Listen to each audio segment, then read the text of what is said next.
আমরা ওয়াজ নসিহত বা ভালো কথা শুনলেই এটাকে ধরে নিই যে এটা ওর জন্য ওর জন্য, মানে প্রত্যেকটা ওয়াজই যে আমার জন্য হইতে পারে, প্রত্যেকটা নসিহতের যে প্রাইম অডিয়েন্স আমি হইতে পারি, এইটা আমাদের মাথায় কেন যেন আসে না। আমরা কোনো ভালো নসিহত শুনলে আমরা ভাবি এটা আসলে সমাজে দরকার, ওর দরকার, আমার ভাইয়ের দরকার, কিন্তু এটা যে আমার দরকার, প্রতিটা নাসিহাতের প্রথম অডিয়েন্স হওয়া দরকার কে?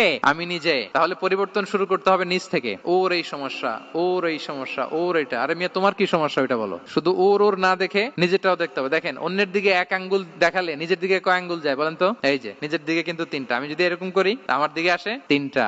এজন্য নিজ থেকে, নিজের ফ্যামিলি থেকে আমরা সংস্কার শুরু করব। ওমরে ফারুক রাদিয়াল্লাহু তাআলা আনহু যখন ফ্যামিলি মিটিং এ বসতেন, উনি ওনার সন্তানদেরকে বলতেন, শোনো তোমরা খলিফাতুল মুসলিমিন আমিরুল মুমিনিনের সন্তান, তোমাদের কোনো বাজে কাজ যদি সমাজে আসে, তোমাদের কোনো অন্যায় যদি আমার কানে আসে, অন্যের জন্য যা শাস্তি তোমাদের জন্য হবে ডবল শাস্তি। ওমরে ফারুক সন্তানদেরকে বলতেন, হদ কায়েম করা লাগে এমন অন্যায় যদি করো, একটা হচ্ছে আল্লাহর দেয়া হদ, আর একটা হবে আমি উমরের দেয়া হদ।